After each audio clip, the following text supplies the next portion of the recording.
Louvado seja o nosso Senhor Jesus Cristo e sua mãe Maria Santíssima. Para sempre sejam louvados. Hoje é um dia muito especial com essa liturgia que nós estamos celebrando, dia de Santo Inácio de Antioquia, né? Depois do tempo apostólico, um dos primeiros que dedicaram a sua vida dentro do apostolado como bispo. Ele foi bispo e mártir. Bispo de Antioquia. Nasceu no ano 50 depois de Cristo, então está bem próximo dos apóstolos, né? E morreu no comecinho do século II, por volta do ano 107 depois de Cristo. E nessa perspectiva, né, foi sucessor de Pedro em Antioquia como bispo. E por isso remonta ali uma história muito próxima do apostolado, né, que Jesus deixou para os 12 que ele escolheu entre todos para ser seus seguidores.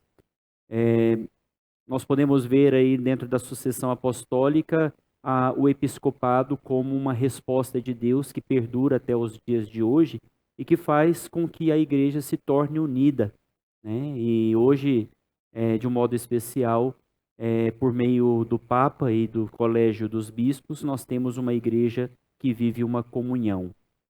Uma comunhão que gira em torno dos dois aspectos de unidade, a unidade e a unicidade. A unidade porque existe uma comunhão de vida dentro da igreja, dentro de todo o processo da igreja.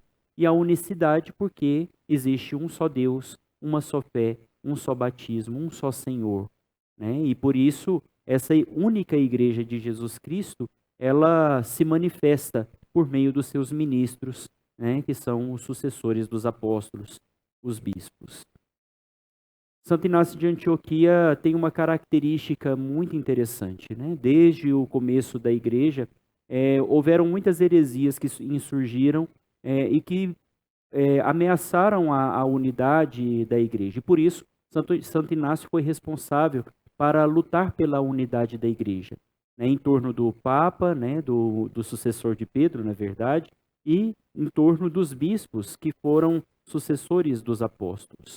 E também centrou todo o seu ensino dentro da sua vida apostólica, colocou a Eucaristia como centro, né? Nós temos aí, então, em Santo Inácio de Antioquia, nos seus escritos, são 7 cartas que Santo Inácio escreveu também, e que tem uma fé demonstrada de uma maneira muito viva, né?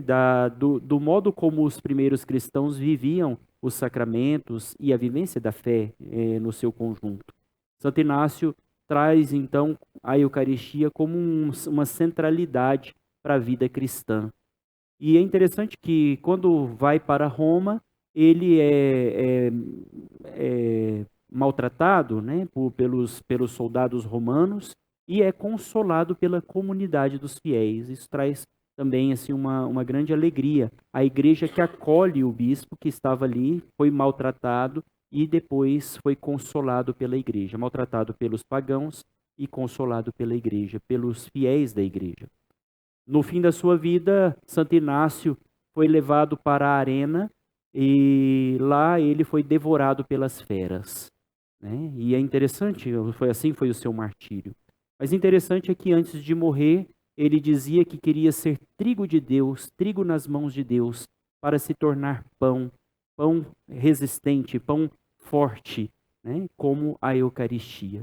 Então, o modo como o Santo Inácio morreu, né, foi martirizado, dando testemunho, pedindo a Deus que nas mãos de Deus ele se tornasse trigo para se tornar Eucaristia, sendo devorado pelas feras. Louvado seja o nosso Senhor Jesus Cristo. Para sempre seja louvado.